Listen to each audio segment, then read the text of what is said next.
Hi, everybody. We're so excited to have you here. I am here with Thea, with Nola, and with Chris.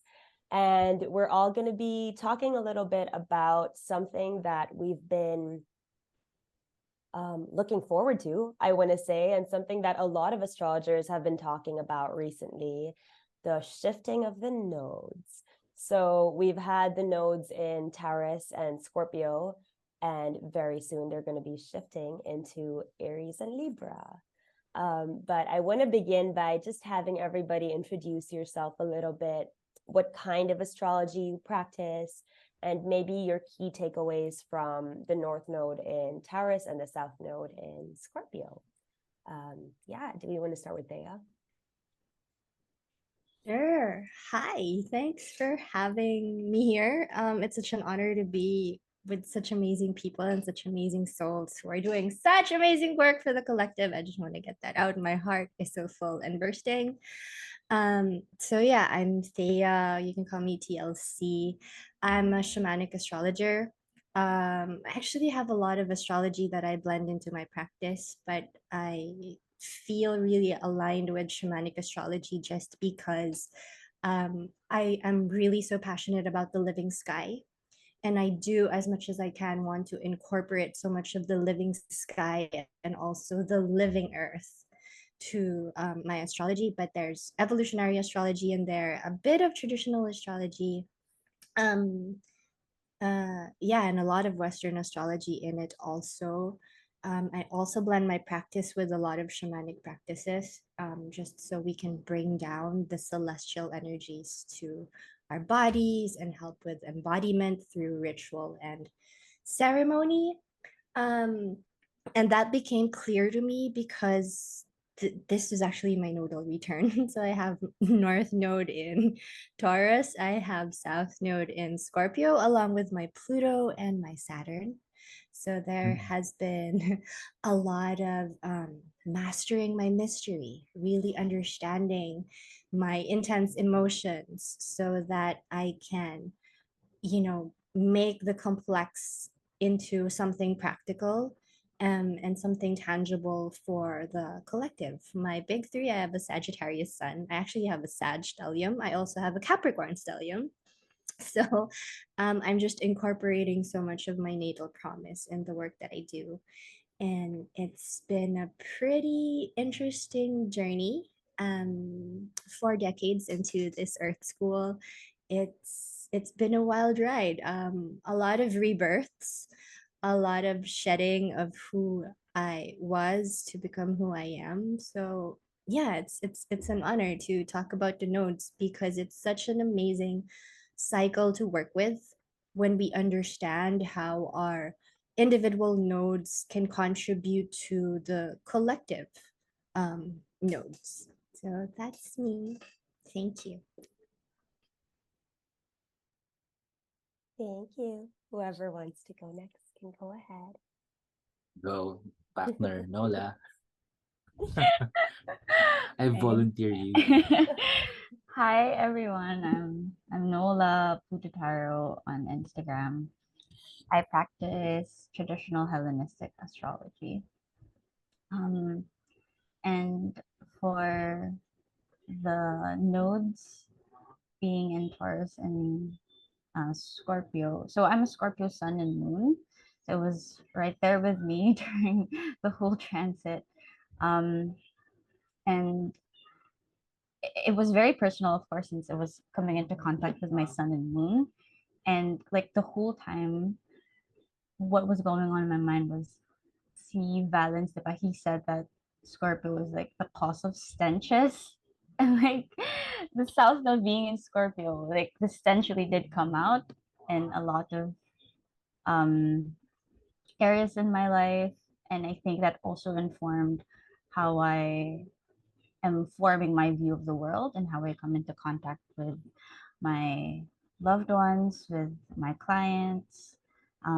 So it it like solidified how Scorpio my life, Scorpionic my life can be, but also how much power can come from that as well. And learning the true meaning of wealth and embodying what abundance really means, not just on the material world, but like also just like on a body level, body and like internal level. And yeah, knowing the spheres of intimacy, I think that's also a very Taurus and Scorpio thing. I had to know that intimately in my life and also through the life of my clients, the people that I've been talking to mostly. So yeah, it's been a ride and I'm excited to hear what everybody has to say. All right. Hi everyone, this is me Chris, your Tito Kanto from Kanto Astrology. I am one half of Kwentong Kazimi, the podcast that me and Nola put up since I think 2021, but we haven't been recording new episodes. But I think this podcast will kind of ignite me and Nola again to record our podcast. And in Kwentong Kasimi, we talk about like our goal in Kwentong Kasimi is to teach people on how to communicate or communicate with people using astrology in a in a practical way. So I'm doing my practice in astrology since 2020, and but I feel like I've been doing astrology for most of my life because I just remembered um probably around age 6 I was always reading tabloids. I was always buying tabloids with my own money at that time, reading horoscopes and telling people their horoscopes at that time. But it's only around 2020 when I started really digging deeper into traditional astrology. I remember that. And I was introduced by my girlfriend since 2017 in astrology. And right now, currently my astrology right now, my astrology practice right now has just transitioned into like teaching people how to read basic natal charts. And I never really planned any of that. And I think that's part of of the nodes shifting every 18 months, right? We have really no idea on what to expect, but we just know we are being drawn to a place that we've never been before or an experience that we've never been before. Yeah. Thank you so much for sharing. That's so potent. And that's so on point. Like we are being led to a place we've actually experienced before, but with a different flavor. So we don't really know how it's gonna feel. And it's I'm imagining it as getting on a roller coaster. And we don't know what our tummy is going to feel like when we're on the downs and ups, but then we know it's going to be kind of ticklish, but then also kind of scary, but then also really exciting. And so I'm so excited to chat with all of you about what this feels like. Just for a little debriefer, I practice intuitive astrology.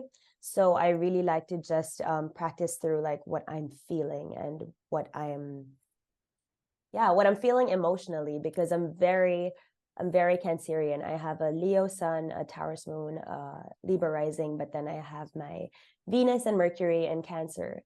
So I feel like I understand the world through emotions. And so, yeah, I'm just really excited to feel into how we're all feeling about this. Okay, so let's quickly jump in. And maybe we can start by talking about the Cancer new moon coming up. So here in the Philippines, it exacts on the 18th. So that's tonight at 2:31 a.m.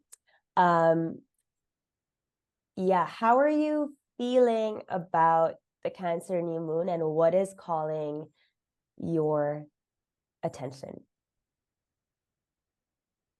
so far? Or what has called your attention when you've thought about this new moon? It's happening at around 25 degrees. Can I go No. first? I- I go. Sorry. Go, No, go. please, So, please, Mr. Mars and yeah. Cancer, please. Yeah. Thank you for pointing that out, Taya. Because I think I've been waiting for the new moon in Cancer since Jupiter entered Taurus, because it gets that dignity, like the mutual reception with it, right? A mutual exaltation. So sorry, the Jupiter and the moon in mutual exaltation. But since 2023, since the start of 2023, I felt like I wasn't really looking into astrology that much anymore, but more on like embodying or feeling what it is and what's going to happen. Because for us astrologers, for sure, we kind of know, or we kind of have hints on what things to expect, what events to expect. But this Cancer new moon, I feel like with my Mars in Cancer right there, I feel like well, just like how we started this podcast, like there's this need to flow without feeling that much of a resistance, and at the same time, um, I'm kind of expecting that things may not go my way this time, but I feel like this is like a portal for me to enter that will will will kind of bring me somewhere I'm not really expecting to be in.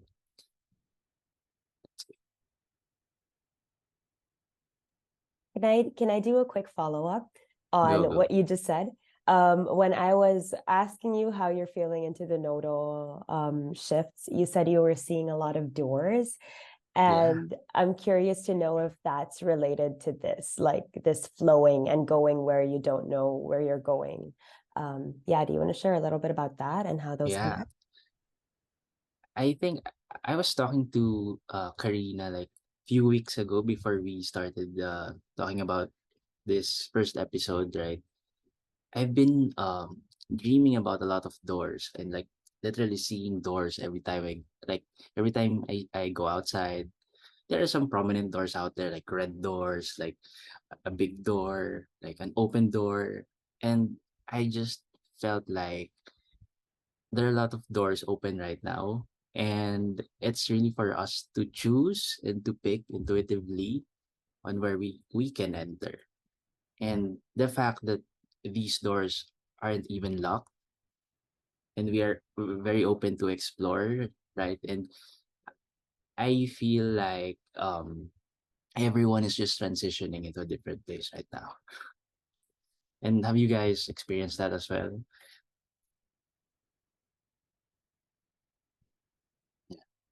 Aditya? I think you're nodding. No, 1,000%, 1,000%. Um, it's fascinating how you're dreaming about doors and how I feel into this new moon is it's in Cancer and there's so much water and there's a grand cross. It feels like a birth canal. It feels like a portal. It feels like this womb space where, like you said, there's just an infinite number of possibilities, and at any given moment that we decide what I'm feeling right now and what I'm getting in my mind's eye is that for every step there are so many different probabilities that we can take, and we can never really, like, until we do it, until we take that step, the path doesn't really unravel itself. And the more steps that we take, the more paths unravel and more pathways open up for us to feel more confident. But until we really try and until we get out there and until we decide that this is the path that we want to take, then it's all just probabilities and possibilities in our mind. Especially it's water and it's trining Neptune. It's the beginning of an end. There, it's like an alpha omega sort of feeling for me, because we're ending a nodal cycle. We're also ending a Venus cycle, and these cycles are, um, it informs, it orients us into so much cyclical, um, yeah, so much cyclicality, and it's a moon ruled, um, it's a moon ruled new moon. So parang dinadagdagan pa na everything is a cycle. There's a beginning and there's an end. And how do we surrender to that knowing na, okay, we're starting a new one, but we're also ending a new one. How do we hold both? Na the excitement for new possibilities, but also a sense of grieving for what's passing, knowing that we can't get back to what happened anymore, and it's just like we keep moving forward and we keep evolving. That's how I feel into this new one. How about you, Nola? What are you Yeah. feeling with the new moon? Yeah, just adding on to that door thing that Chris mentioned, I think it's also a start into the season of cardinality, since um Cancer is a cardinal sign, and then the nodes are moving into cardinal signs as well. Parang it's just like a 1 hour difference, right? From the moon be like new moon exact, and then the node shifting. So it's like an usher into the cardinal season of like the collective.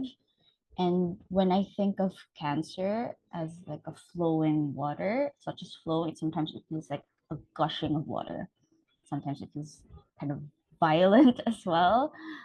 It enters spaces very abruptly. And yeah, I think with the what Chris was saying with doors, and with Thea was mentioning with like possibilities, um, it's our choice. Like I feel like it's gonna be our choice where we gush into, which door we gush into, which door we decidedly enter. So like there's a decisive thing that goes on to it as well. Not just like, okay, I chose this, but like I chose the journey that goes into this as well. So yeah, that's what I've been feeling with the new one. That's so beautiful. That's somehow related to what I've been feeling as well, because with Cancer, it's just so many emotions. And with emotions, we get the chance to create art. And if we choose to create art, then we can actually channel those emotions some way. But a lot of times we choose to like just sit in the gushing, right? And when we sit in the gushing, sometimes we don't know what's going to happen and we go crazy. But sometimes we get to a breakthrough point and then we gush into a door. So I love how you said that gushing feeling, because also what I've been really feeling with the new moon, so Medusa has really come into my consciousness lately, and I've been talking to Thea about it too.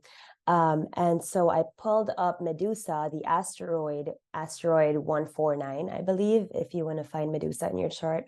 So I pulled up Medusa, and she is sextile, the new moon in Cancer. Like almost to the degree. I think she's at 24, 25.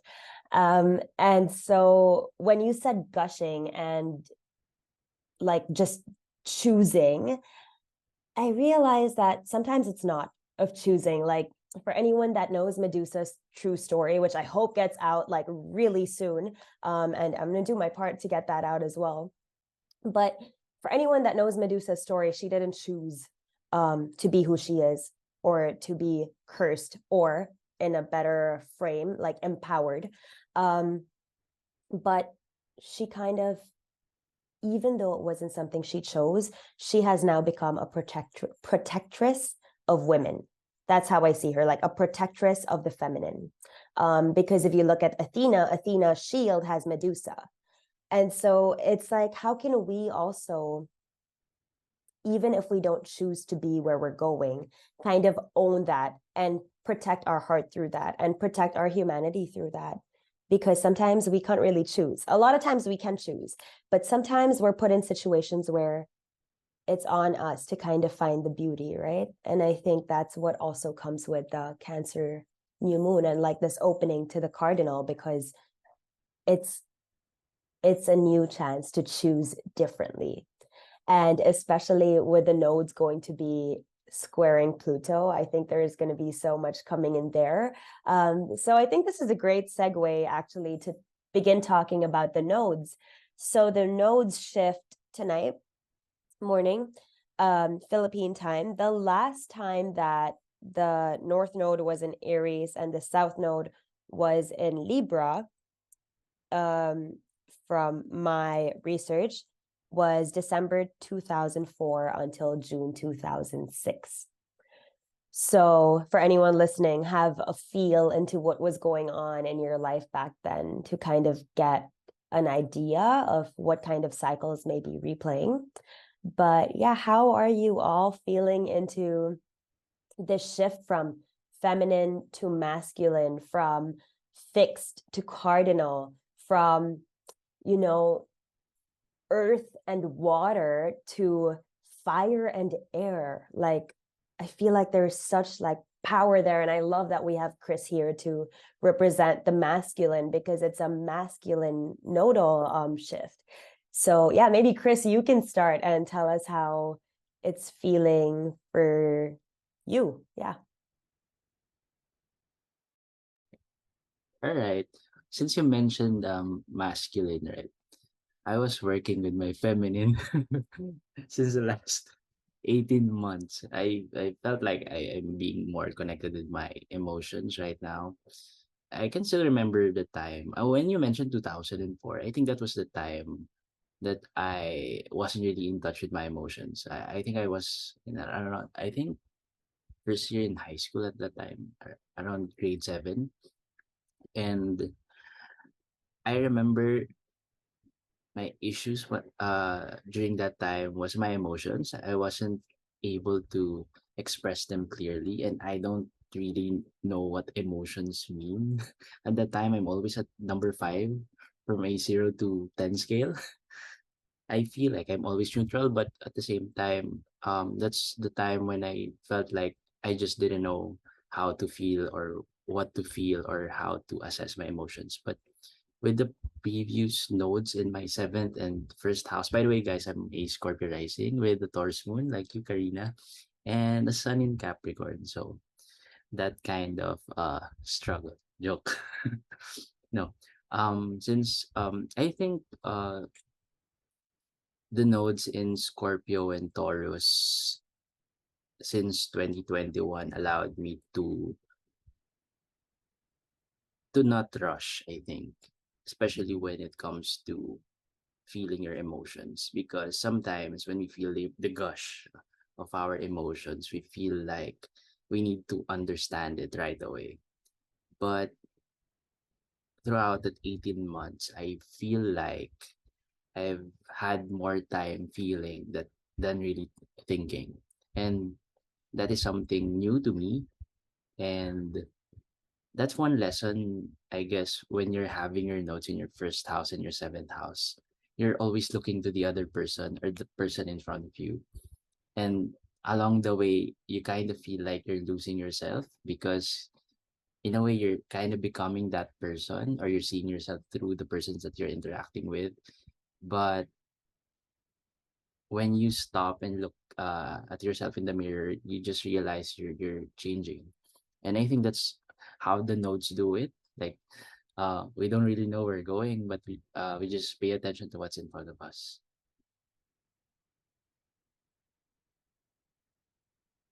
That's so interesting. I'm about to, the nodes are about to go into my first and seventh. So that's really interesting to me. Thank you for bringing that up. Yeah. So how do you feel like from that feminine, like, how do you feel like you're going to start initiating the shift from the feminine to the masculine?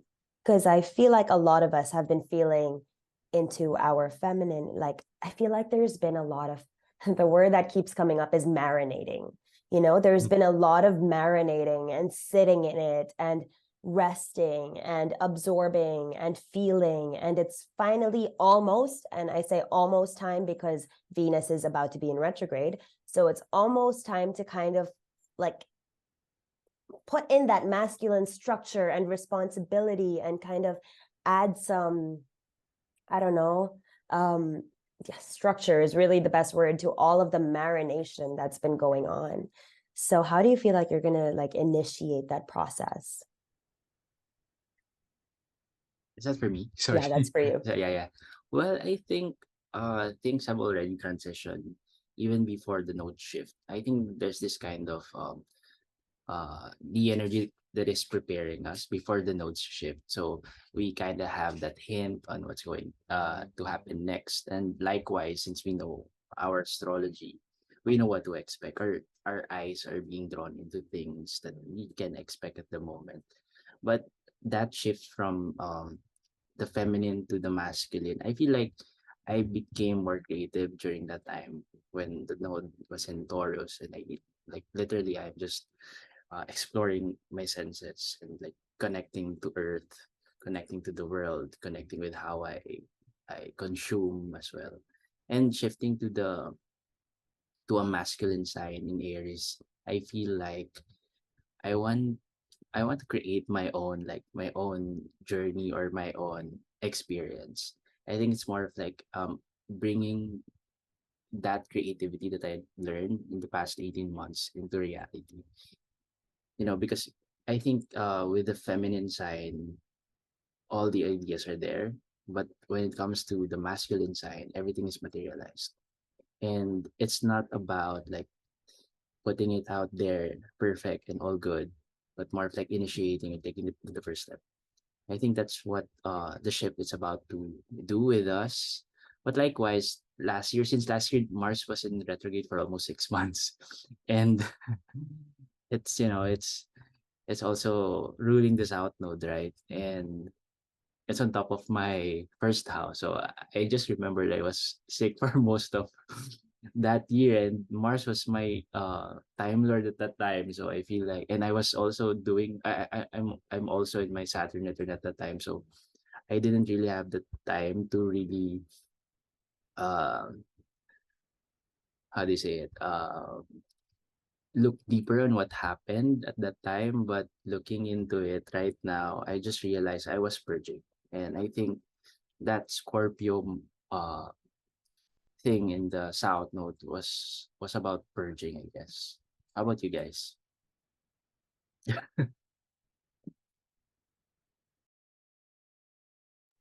Okay.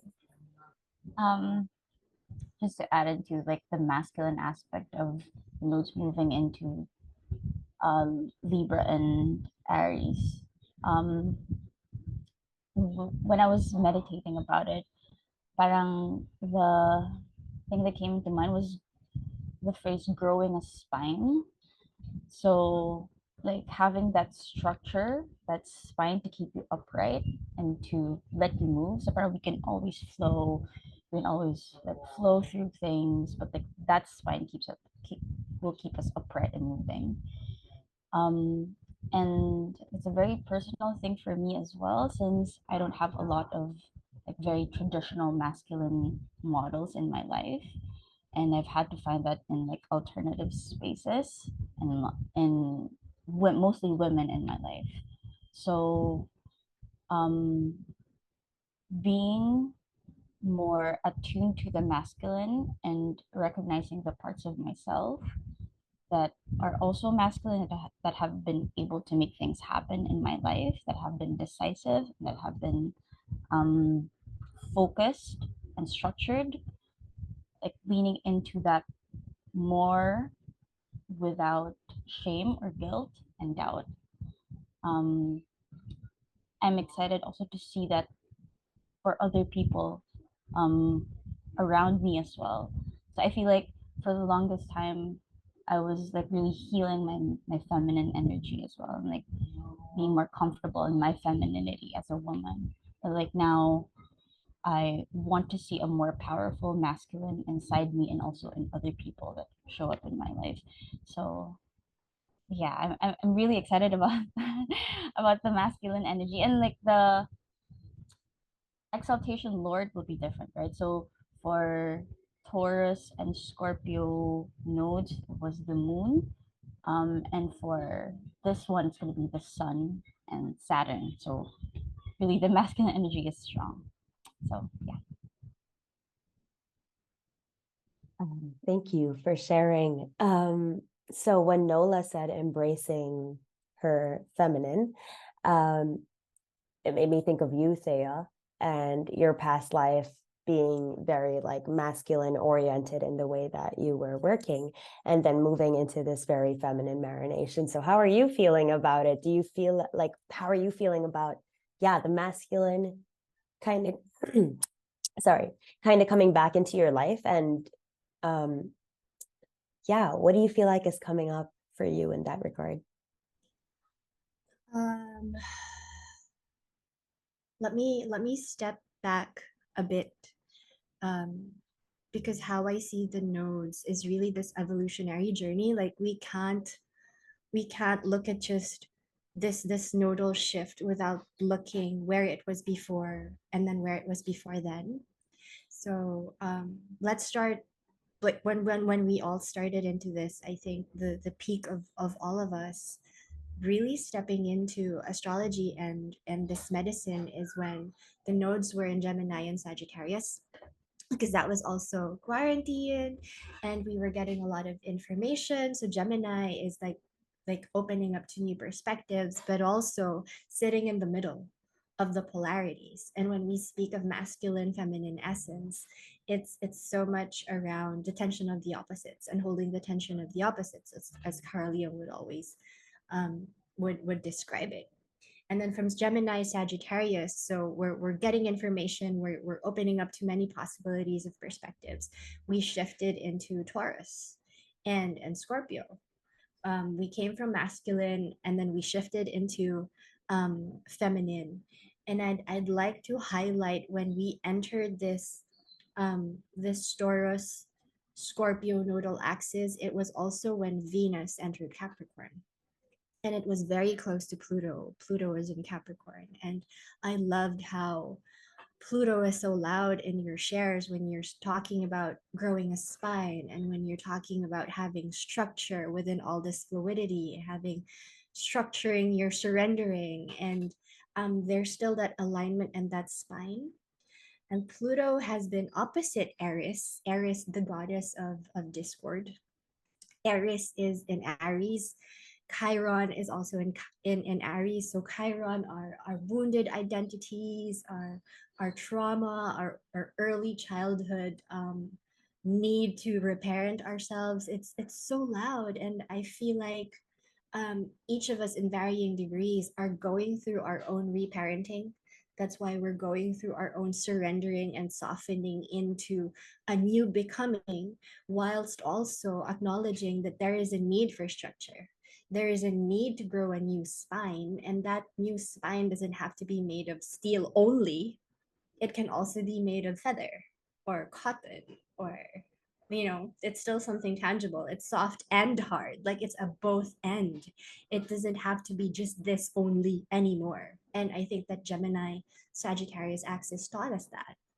And then when we moved into this Taurus Scorpio axis, we have all these lessons around worth, and security, and femininity, like you all said. And then now that it's in Aries and Libra again, and there's a shifting of rulership. Venus used to rule our north node. Now Mars is ruling our north node. And these two planets of our desire and how we actually move towards our desire have just been playing in the sky for the past 19 months. And Pluto as the fulcrum um, to the both of them. And Pluto in Capricorn is essentially all that. We're uprooting old operating systems that we know have not been um, kind to our feminine essence, but also um, have been perpetuating the wounded masculinity. And as I said, Aries and Chiron are both in Aries, and I feel like this nodal shift in Aries is such a beautiful opportunity for us to reclaim what embodied masculinity is for all of us. And that can mean so many things for so many different people. For me personally, it's still softening. Like that masculine um sacred warrior, right? We've always seen this, we've traditionally seen Mars as the fighter, as the warrior, as the protector. But what does it really mean for this embodied masculine to hold sacred space, for us to really stand up for our values? And we had to go through the Taurus Scorpio axis for us to understand and really relearn what our values are. And now that we know what our values are, how can we step in as a sacred warrior for our values instead of that, I'm gonna fight for this? Like, I mean, we have a beautiful opportunity to reframe war, to reframe all the toxic productivity, and have like really co-create a new operating system for not just for ourselves, but for our community and for our global community. And it's so beautiful how Pluto is squaring the nodes and have been squaring the nodes for a long time and will continue to square the nodes for the rest of the year. In evolutionary astrology, when a planet squares the nodes, they see it as a skipped step, of that archetype, how that planet represents, and Pluto in Capricorn as an archetype. This is our operating system, the roots of the rules that we still engage in. And as it squares the nodes, we are in this skipped step journey where we can go back and we can all individually really internalize how these systems operate within our bones and how we can actually step in more fully and initiate new pathways, like Aries, cardinal sign, the initiator. Initiate new pathways for us to operate more fully embodied, graceful, um, into a new world. Yeah. That's so powerful. And I love how you brought in productivity, because something that I noticed when I was looking at the new moon chart, that so a lot of astrologers are talking about how Pluto is square the nodes, right? But when I looked, what I saw is Pluto quincunx Venus in Leo, right before Leo stations retrograde and right before the nodes shift to 29.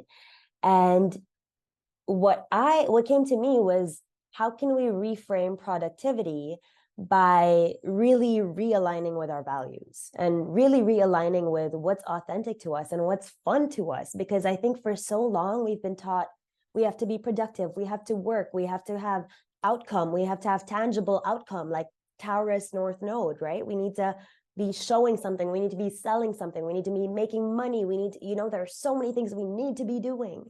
But I feel like this quincunx is like, wait a second, but what about fun? What about your heart? What about joy? And how can you allow this to be the root before like trying to run so far? Because yes, the masculine is so powerful with like propelling us forward.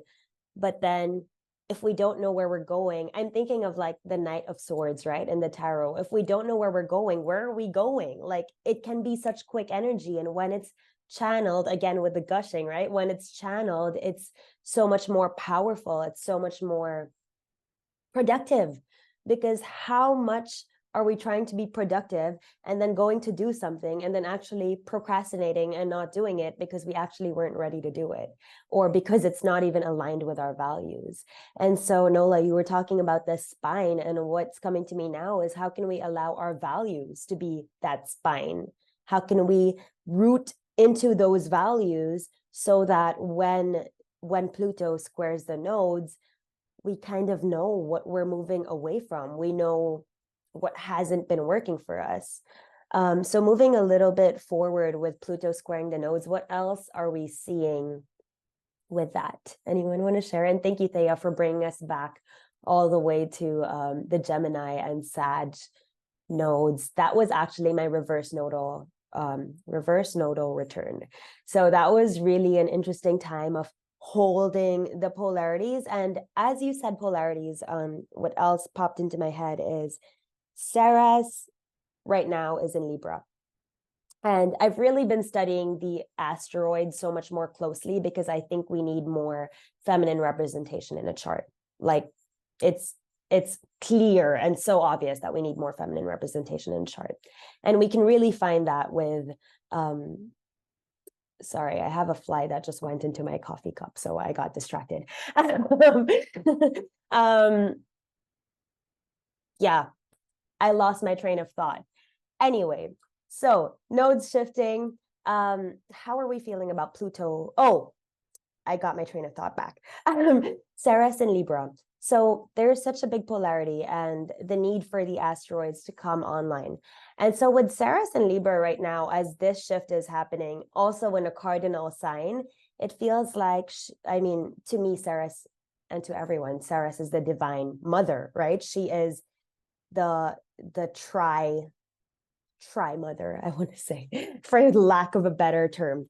But with Ceres being in Libra, I feel like she's reminding us that even though we're shifting from feminine to masculine, it still requires a balance, because with the rise of feminism, with the rise of talking about women, with the rise of talking about, the matriarchy, the scales keep tipping. Like it's like a seesaw. And I've been saying this since I think 2020, of how it's just a seesaw of like, okay, feminine, masculine, feminine, masculine. And so with Ceres being in Libra, it's like, okay, how can we actually create harmony between the feminine and the masculine, rather than feminism winning, or rather than being overly masculine? Because it's a world of duality and it's a world of polarity, and it's only through understanding the duality that we can understand unity. So with all that being said, what else are we seeing with Pluto squaring the nodes? Because I believe it's going to exact quite a few times, right, Thea? Yeah, anyone is welcome to share. So yeah, I'll go. I think since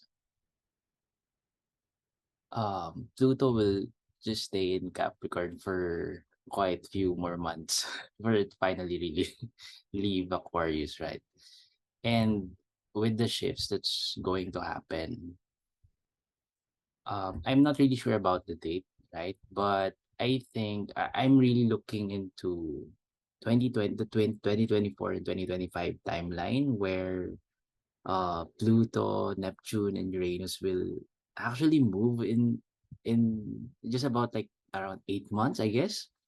And that simultaneous shifts, I think, is quite. Oh, I'm having shit. Sorry, I can feel it. That kind of energy right now.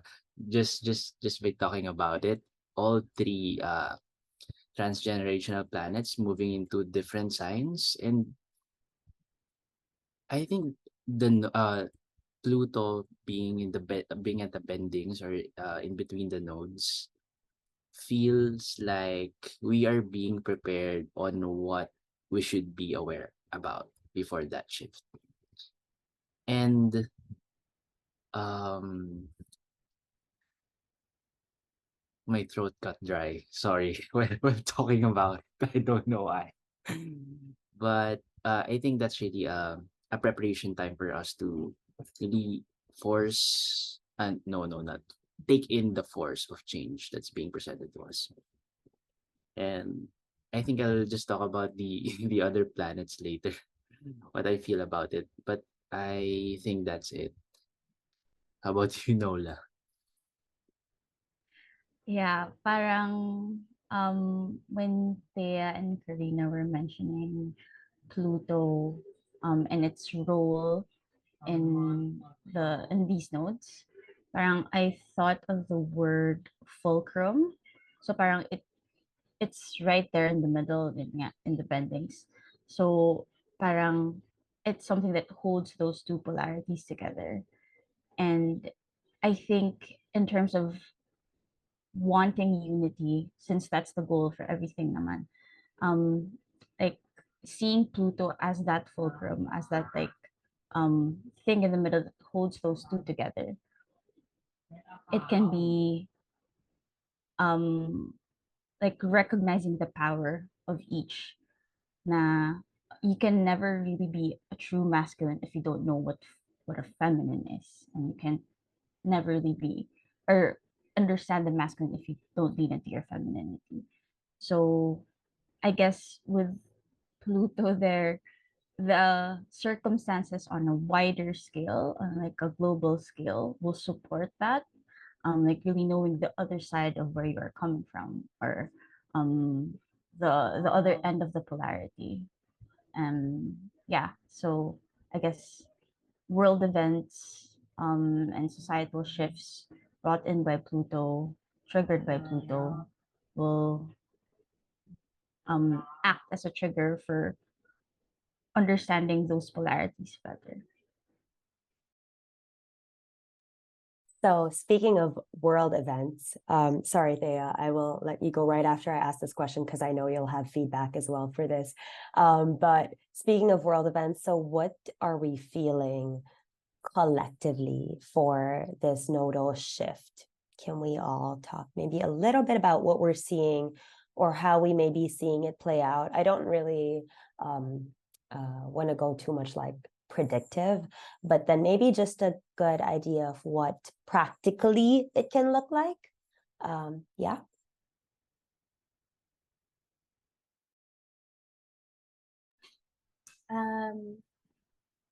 Okay, I actually forgot my train of thought also before the world events, but I just something to do with Pluto. So you know what? I'm gonna flow and roll with it.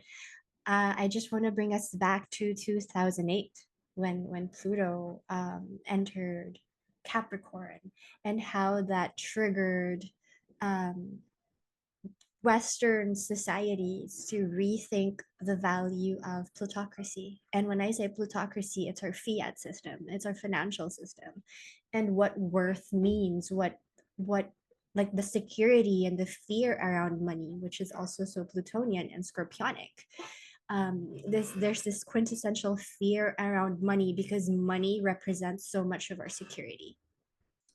And now that we're towards the anaretic degrees of Pluto, and we also felt that shift in Aquarius quite a bit because it dipped into Aquarius the middle of the year before it actually enters Aquarius again in 2024. There's this shifting in how we reevaluate, and evaluate money as something that's not around pound anymore, like the actual physical pound, but it has expanded like Aquarius, right? It has expanded so much into digital currency, to passion economy, to values around art. I mean, NFTs, there was a craze around NFTs and valuations of NFTs when Pluto was shifting towards Aquarius and then dipping back to Capricorn again. So I feel like in the global scale, with such cardinality, we have this beautiful opportunity to create a new value system, a new valuation system, which isn't just around the traditional fiat system. And we're seeing a lot of traditional economies, their bubbles are bursting. So I used to be very active in the startup community, also like startup and insurance tech, also e-commerce. And I like the shift from Pluto in Capricorn to Pluto in Aquarius was palpable for me in that space. Now that I'm learning astrology better and I'm applying it better, there's a lot of excitement for me. Yes, there's a lot of fear for the plutocracy, but there's a lot of excitement for artists, for artists who are just really aligned with their spine made of their values, rooted deep into that. I feel like this axis will really be a test of resilience, a test of grit, a test of alignment and realigning, especially as with Pluto there.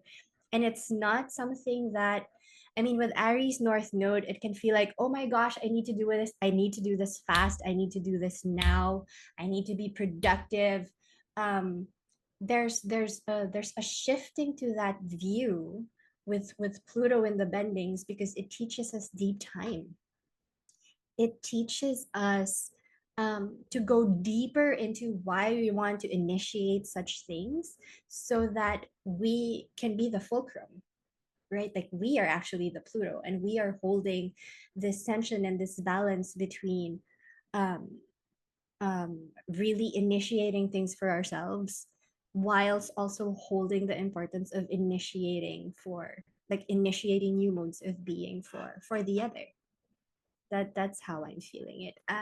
There's so many traditional predictive ways that we can see war and all these things, especially with the North Node conjunct Eris sometime in the year. We have mean nodes and true nodes, and it's gonna dance with Eris for a while. And again, with the asteroids and with feminine representation, there's so much dark stories and manipulative stories around Eris that I also want to reframe because Eris is the night.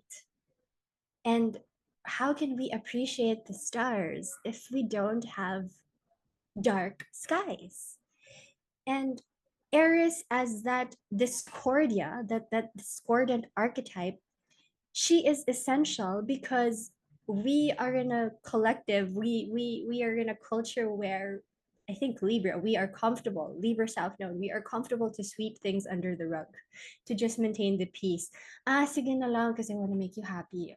Kahit ayoko naman talaga. Like, hindi ko aaminin. Like, those Libra shadow traits. And with Aries in the North Node, we can't do that anymore. Aries will keep throwing that freaking golden apple to tempt us to really align with our purest desires. Because that purest desires, whether we think it's selfish or not, was put in us so that we can transform it. And I think we learned that with Taurus Scorpio. And I'm actually quite excited what revealing truths Aries is actually going to unveil, so that it's going to push our collective to really see things for the way they are and stand up for truth, beauty, peace. Kumbaya. Yeah. I want to add to Thea, what Thea said. Um, but I'm touching on Venus right now. I feel like since the nodes before were in Taurus, well, it actually taught us or shown us our values, parang our value system.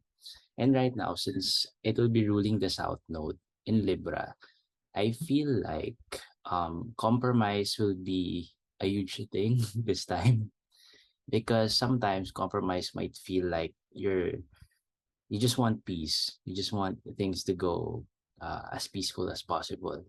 But if it kind of triggers our principles, our values from what we've learned with the North Node in Taurus, I feel like that's where the North Node in Aries will kind of play out big in our lives.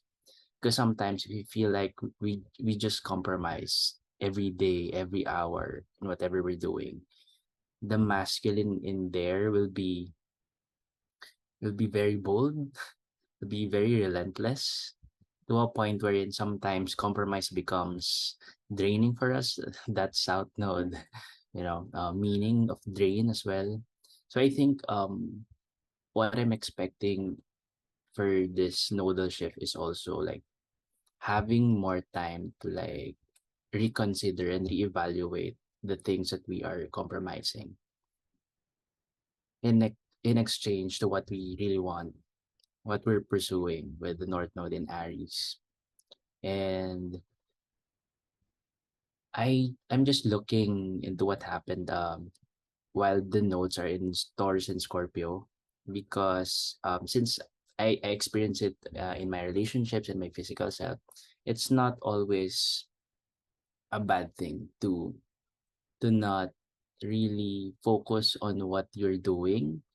But sometimes when you're really flowing and when you're just feeling the moment and learning how to ride with the waves, it's when good things happen. But it is also when we're not aware of what we're doing, we get compromised, if that makes sense. And people who are very aware of what they're doing could could use that, or could take advantage of that. Yeah. That brings up for me the final degree of Scorpio, right? 0 degrees of Scorpio, of moving away from manipulation and instead moving towards compromise. And what really sparked for me is when you said compromise, and the thought of compromise versus people pleasing. Like, how can we become so aware when we're compromising for the sake of, say, love, or for the sake of something more positive, versus people pleasing? Because I think that's such a fine line with Libra, right? And I mean, that's speaking as a Libra rising, like that's been one of my biggest life lessons, like deciding on something without asking someone, like, oh my God. At the amount of times I ask my husband, hey, do you think I should do this or this? And then he's like, you should do this. And I'm like, no, I want to do the other one. And that's how I know what I want to do. But it's also like, first, I think becoming aware of what we want, and then kind of going to think about, okay, am I going to compromise or am I not going to compromise? Because like you said, if we don't know what we want, it's so easy to be Scorpio South Node, like manipulated into something else. Because yes, we completed a Scorpio South Node, but there are still secrets, you know, there are still mysteries. It's not like with one nodal transit, everything is cleared. So I think it's so interesting to see how these Taurus and Scorpio nodes are still going to be like trickling into the Aries Libra axis. How about you, Nola? What are you seeing? I think compromise is such a rich word for this axis. And I actually just Googled the meaning of compromise again. So I had to make sure I understood that right. But basically, it said that it's a mutual concession. So compromise, I think sometimes I personally tend to consider that when I compromise, I'm the one who's making a sacrifice. But the key word there is a mutual concession. I sacrifice, you sacrifice. We drop something that we feel is needed or necessary for that moment to meet each other halfway. And yeah, for this nodal shift into Aries and Libra, like really understanding what that means versus what Karina said, which is people pleasing. I think it's just like people pleasing is more, I'm sacrificing something for your happiness. But compromise is a two-way street. So Yeah, can I add on to that? I really like how you brought in sacrifice. Um, just because I've been feeling into this grand cross, and we've been in this grand cross energy for a while, and we're gonna be in it for a while, and there's just this energy of squares and oppositions really feel highly pressurized, but I feel like it's such a beautiful opportunity to be creative and to reframe and shift internally, right? Because in astrology, archetypically, how we work with squares and oppositions is, for squares, it can feel like situations outside of us that can feel like it's driving us to the wall and we can't do anything. Whereas with oppositions, it feels like other people are actually driving us crazy because it's other people's fault. So in both cases, it feels like it's external situations that are actually bringing us into a place where we're driven into the wall and we're just so pressurized that we need to shift.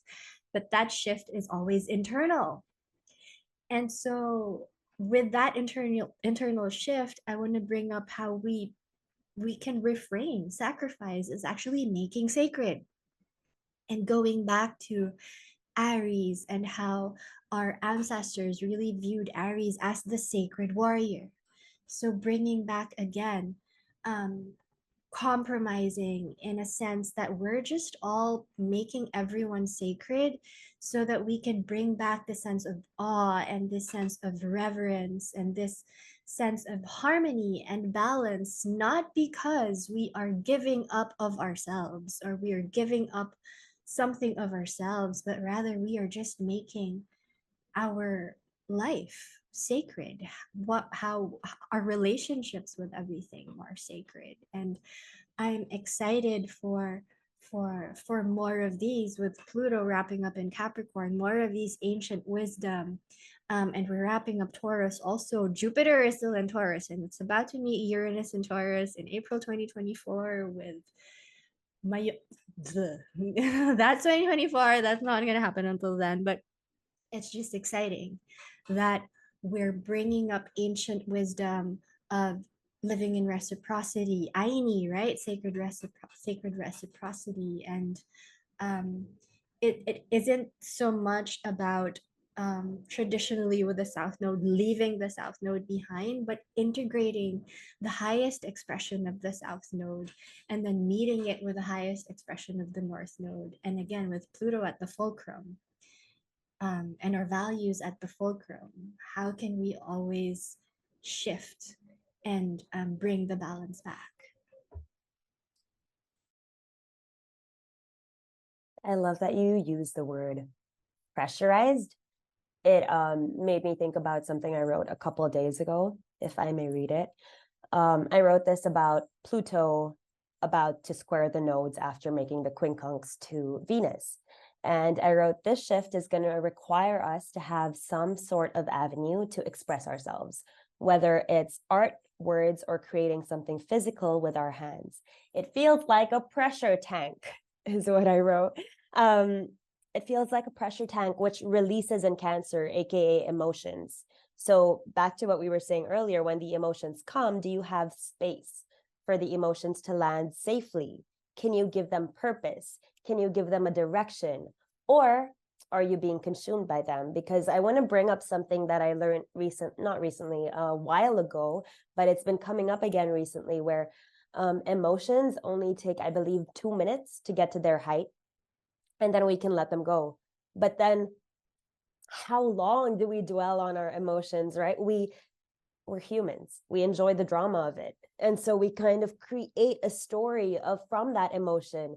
And so instead of creating a story from that emotion, how can we create art from that emotion? And a story is also art. So how can we then create the art and also share the art? I think that's what's really landing for me with this nodal shift, because I'm thinking about how I have so many ideas and so many pieces of writing and so many journals, and the world, like I might have 20 journals over here and the world has not seen any of it. And so I feel like this masculine coming up is, how do we share like everything that we've been keeping for ourselves? Like it's almost like hoarding, but not hoarding, right? Because it's Taurus. It's like hoarding our own magic. And so it's like, now that it's shifting, how can we stop hoarding it and instead use it as our right of being a sacred warrior? Okay, so we've been talking for a bit now, so let's just round it up a little bit. I want to ask, like, okay, so now moving forward, for anyone maybe that's not so familiar with what we're talking about, and they're like, these people are going way too deep, but I stuck through. What would be your like really practical tip for how to harness the energy of the nodes shifting?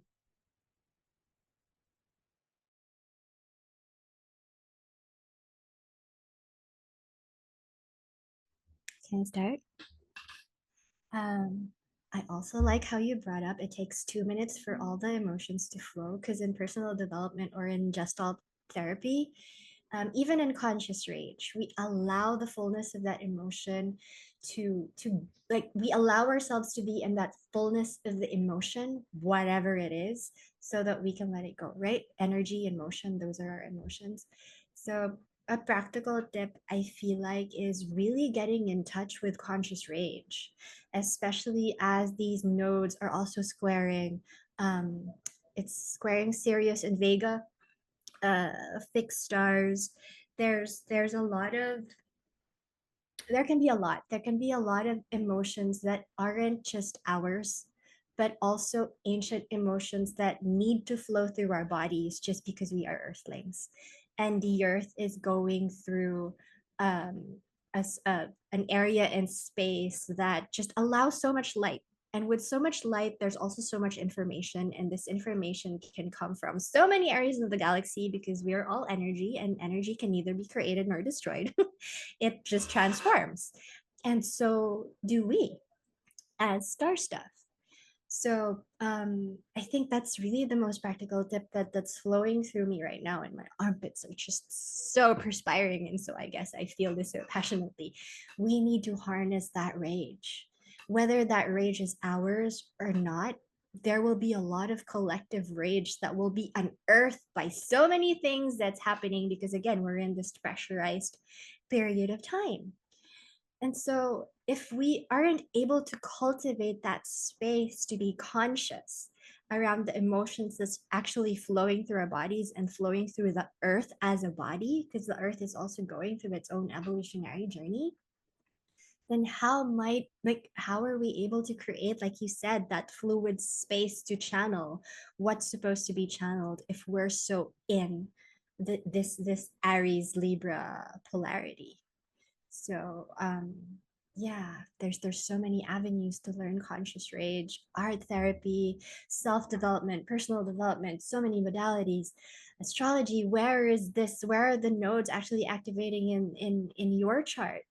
And where are your own nodes, and how can you work with your own nodes as you work with the collective nodes? I feel like this information is pivotal to consciousness. And I'm not saying just consciousness is woo, but consciousness as awareness, and then just unearthing our shadows and then working through it, because there's a lot of unearthing. I mean, we're past Scorpio south node, but again, it's an evolutionary journey, right? We're containing all of these energies from the past nodal access, and then we're channeling it, where we're flowing through the new access. So yeah, conscious rage. Should I go next? Yeah. So I think with the practical tips for the shift, no, for the nodal shift, I think um this time I would want to like focus more on talking about the north node, because a while ago I was talking about compromise with the south node in Libra. But this time, since the north node consumes too much, like it overconsumption in a way, and being in Aries and Mars, I think this is also the time wherein we should ask ourselves how much energy are we putting into things that we want to really start. Sometimes there are things that we just need to like kickstart and like just flow with it, go with it. And sometimes it can also consume us, right? And I just wanna go back again with the Pluto squaring the nodes. I just remember the other day I left my keys inside my house, and I was like, you were mentioning about the emotions part, right? For 2 minutes. I think I did it for like 3 minutes, an extra minute for it. I think some doors will never be open if the keys are not really there. But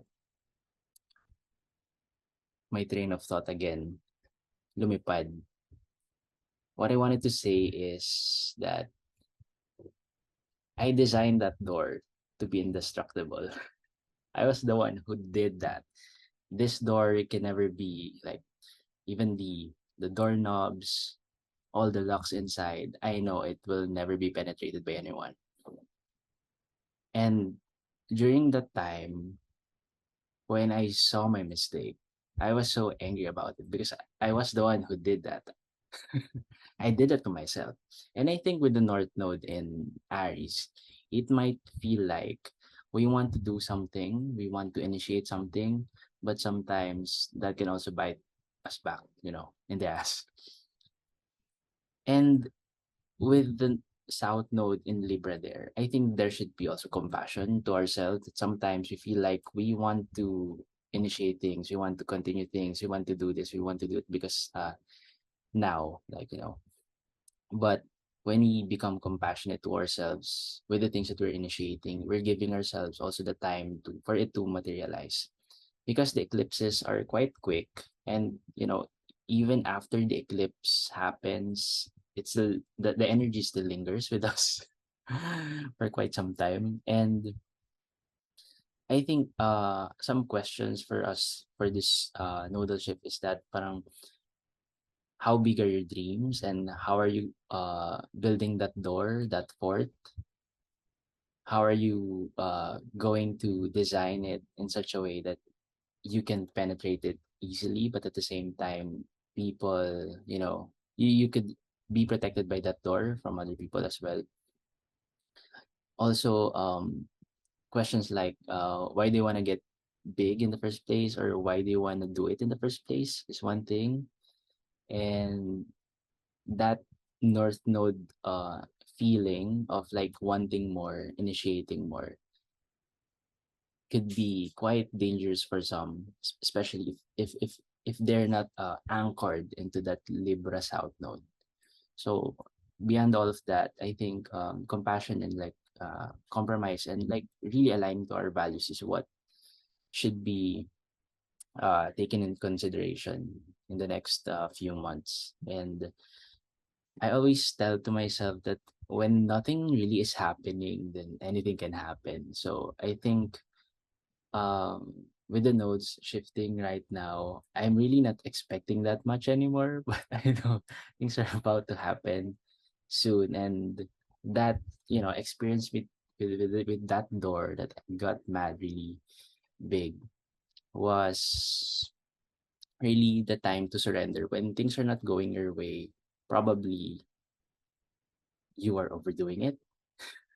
Or if things feel bigger, it can still get bigger, but you can always anchor back to yourself, to your values, to your principles.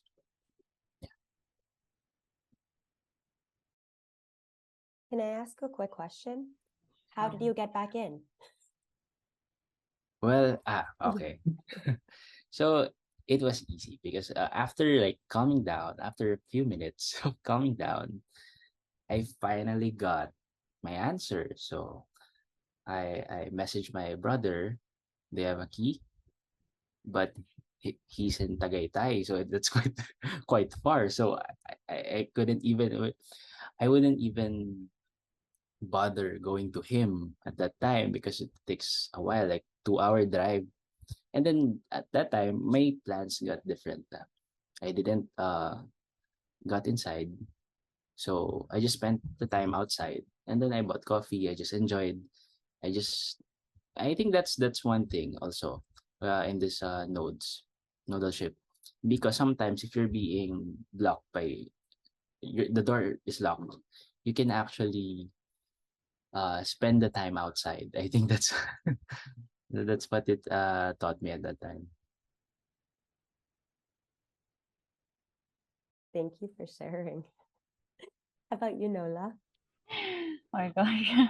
Ang funny nun, Chris. And also, what he shared, parang while I was listening to you speak, I felt like it was very Scorpio rising of you to say all of those. Okay, for me, it's kind of similar to what Thea said, channeling your rage something, into action, channeling that aggression, that fire in you, but with also in consideration of the Libra part of it, that you have to be conscientious of how it impacts other people, how your actions are going to be received by other people, and how it impacts them, how it affects them. So it's not all just about you. That's the North Node tendency. It's about like this ravaging desire to consume, to be something. And like in Aries, it could sometimes be like, oh, it's me. It's like myself, my path, my world. But we still have Libra there in the Southwood, and as what they also said, you have to embody or like understand the highest expression of the South Node. So still considering other people, and yeah, how it impacts them, how our actions, how our aggression channeled into something productive or something worthwhile can impact the important people in our lives. And bringing them into the conversation, not just thinking about them, but also like really listening to what they need. Yeah, I think that's the most practical way to navigate this energy. Thank you. Okay, so last night I wrote down some key stuff so that I wouldn't forget my takeaways. So I'll just share with you a little bit of mine. Mine are, what are you a warrior for? Like we said earlier. And then as solidified by what Chris said, why, right? Why are you a warrior for that? Because if there is no why, like it's so easy to lose our way. And then who are you at your core? because that's Aries, right? Aries is like the beginning fire. And then what energetic signature are you bringing to your relationships? Because I think we don't realize how powerful we actually are, how when we come, I mean, with each of us that appeared on this call, I felt the energy like bigger and bigger and bigger. And when we tune into it, we can feel it. But when we numb it or when we don't want to feel it, then we don't feel it. So it's like, how can we really become aware of our own energetic signature and know how that's playing into other people? My next one is it's go time, but of course. And then unlock the blocks, which is so interesting because of what Chris just said. And so I added a line there that said, take the detour. Because if there is a detour, it's for a reason. So take it. Why not, right? What's so wrong with spending some time outside and going to grab a coffee? Actually, nothing. So there's that. And then my last one is create sacred structure to guide the ever-flowing dance, because life is a dance. And for one thing I wrote like really long ago, 2020, I think it was, it's not a game of the mind, it's a dance of the heart. And so I feel like we're really going to be feeling into that with Venus and Mars playing.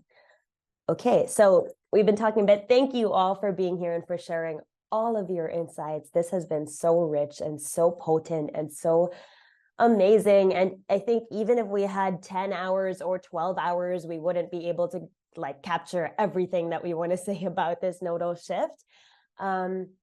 So if people want to understand more about the shift and understand more about their shifts, would you like to share where they can find you, how they can work with you, anything you have coming up, so that, yeah, I mean, we can do our best to talk all about the collective way that this is showing up. But then until and unless you understand your own chart and until and unless you understand where it's happening in your chart, I don't think we're really able to make the most that we can out of it. So yeah, how can people work with you? Where can they find you? And let's do that.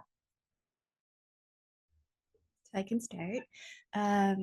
Like I said early on, how I work with the nodes is also with Venus, because more or less they share the same cycle, 19 months, 18.6, 19 months roughly. So I do have for your personal, if you're curious how to work with the nodes, I have a special reading called the Dragon's Tail. And I personally really work with the nodes and your big three to guide you into your soul purpose. So you can check out my Instagram or send me a message. These readings, anyway, are just ideas and suggestions, but we really anchor in your intention. Also launching a Venus retrograde portal where for 40 days, holding sacred space and that container to really go through like really deep dive into Venus, all the aspects and transits that she's actually making while she's retrograde, and how we can work with her in this new Venus cycle, which is in Leo, this new like this star point in Leo. So we'll dive into that. Yeah, that's also on my Instagram. What's your Instagram handle? TL Custodio. You can also check out, of course, Mata.awaken for all the other collective activities and ceremonies that we're holding. Thank you so much, Karina, for this space. It's so potent and so amazing to be with you guys. I can go next, Chris. Yeah. Okay. Thank you again to Karina for giving us this space. I really enjoyed the time, and I love talking to you guys, and it was a pleasure meeting you. And it was nice to talk to Chris again after so long. But yeah, you can find me at Pluto Tarot and our podcast, which I forgot to mention earlier. I'm so sorry. Kwentong Kazimi on Spotify and Apple Podcast. Hopefully we'll release something this year, because this talk made me miss recording. Yeah, thank you again.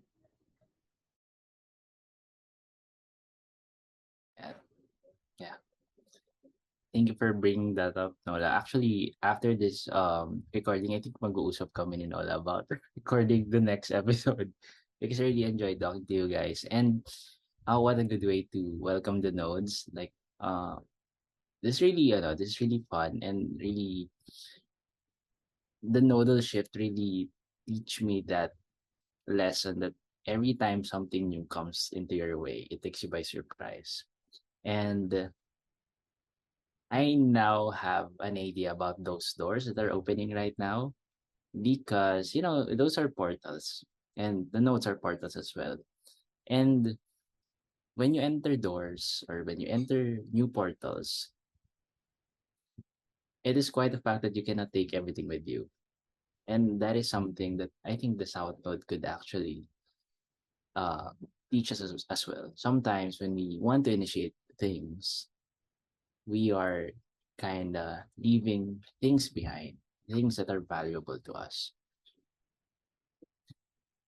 So I just remembered, yeah, our podcast. So I think we will be recording anytime soon with that. And you can reach me at Canto Astrology. Right now, I am focusing more on doing my workshops, teaching like practical knowledge in astrology.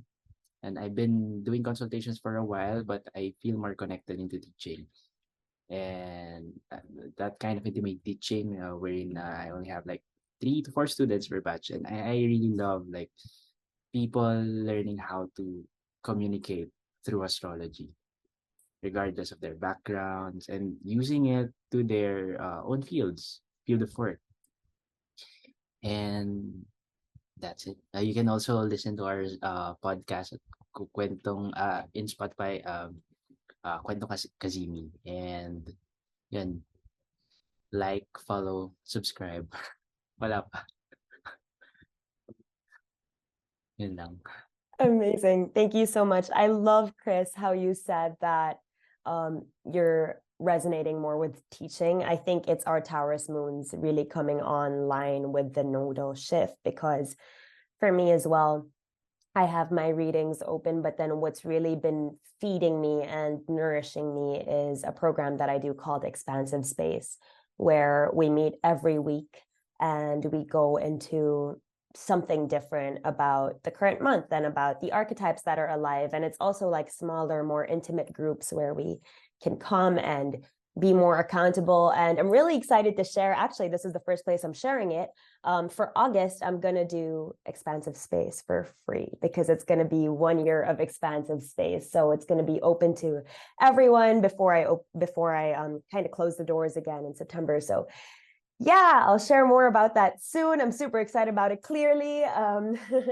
And yeah, I'm just so grateful to all of you for being here. This has been so fun. I just got an intuitive hit that like I really wanted to gather some local astrologers to talk about astrology, because why not? I mean, we're all talking about it anyway.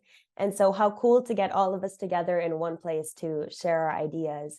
And as Chris said, like this was like a door for me. As soon as I had the idea of it, I talked to Thea. I asked Thea, who do you think? Like, who do you know?